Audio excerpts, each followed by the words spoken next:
दोस्तों, आज की स्टोरी है। जब जरासंध मथुरा पर आक्रमण करने आ रहा था तो भगवान श्री कृष्ण ने अक्रूर जी से कहा, अक्रूर जी हस्तिनापुर जाइए और धृतराष्ट्र जी से सहायता मांगिए। और धृतराष्ट्र जी ने सहायता करने से इनकार कर देते हैं और फिर उनकी बुआ कुंती भी स्वयं इनकार कर देती हैं सहायता करने से। तो दोस्तों, अगर वीडियो अच्छा लगे तो चैनल सब्सक्राइब करना। वीडियो में आगे बढ़ते हैं। अक्रूर जी कहते हैं, कुंती बहन, मेरा यहाँ आना और महाराज धृतराष्ट्र के सामने गिड़गिड़ाना, ये सब उन्हीं की लीला है। अन्यथा जो होना है वो तो उन्होंने पहले से ही नियत करके रखा है। कुंती कहती है, अक्रूर भैया, आज तो आप धन्य हो गए और आपके दर्शन से मैं भी धन्य हो गई। आप पर उनकी इतनी कृपा है, कभी उनसे मेरी भी चर्चा करना भैया, कभी उनसे मेरी भी व्यथा कहना। अक्रूर कहते हैं, उन्हें कहने की क्या आवश्यकता है देवी, वो तो सर्वज्ञाता है, वो आपकी व्यथा जानते हैं। यहाँ आते हुए उन्होंने मुझे विशेष रूप से कहा था कि बुआ कुंती को कहना कि कोई चिंता ना करें, जब तक मैं हूँ उनकी और उनके पुत्रों की कोई हानि नहीं हो सकती। जब भी वो मेरा सच्चे हृदय से स्मरण करेंगी मुझे अपने पास पाएंगी। इसलिए देवी, भक्ति पूर्वक आप सदा उनका ध्यान करिए, आपको हर कष्ट से निकलने का मार्ग मिलता रहेगा।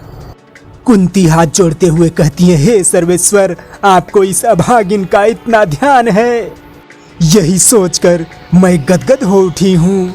मुझ पर ऐसे ही कृपा बनाए रखना प्रभु। हे गोविंद, मैं अपने बच्चों के साथ दुख पर दुख भोग रही हूँ, तुम तो विश्वात्मा हो, मैं तुम्हारे शरण में आई हूँ, मेरी रक्षा करो, मेरे बच्चों की रक्षा करो प्रभु। आपने सत्य कहा अक्रूर भैया, उसकी शरण में जाने से आत्मा को जैसे तत्काल शांति मिल गई हो। जब अक्रूर जी दोबारा धृतराष्ट्र से मिलने आते हैं, कहते हैं, हस्तिनापुर नरेश कौरवपति महाराज धृतराष्ट्र के चरणों में सफलक पुत्र अक्रूर का प्रणाम स्वीकार हो। धृतराष्ट्र कहते हैं, आइए महारथी अक्रूर, आसन ग्रहण कीजिए। अक्रूर कहते हैं, एक याचक को भी आप आसन प्रदान करते हैं, ये तो आपके हृदय की उदारता का सूचक है महाराज। परंतु मांगने वाले के लिए आसन से अधिक महत्वपूर्ण इस बात का है कि उसकी मांग को पूरा कर दिया जाए।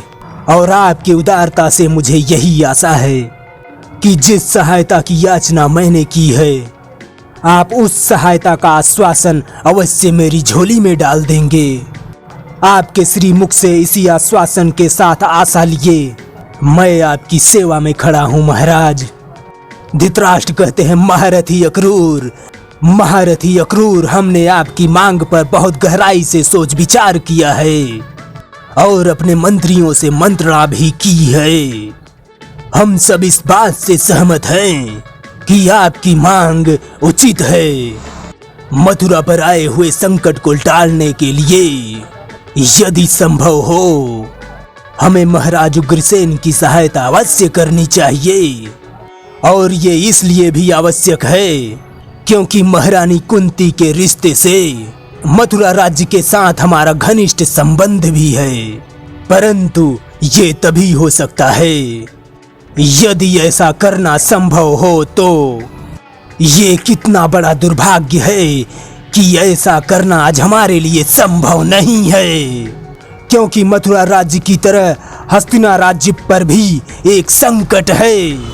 अंतर केवल इतना ही है, आपका संकट तो प्रत्यक्ष है जो सबको दिखाई देता है, परंतु हमारा संकट अप्रत्यक्ष है जिसे कोई बाहर वाला नहीं देख सकता, परंतु मैं देख सकता हूँ। अक्रूर कहते हैं, आपका संकट?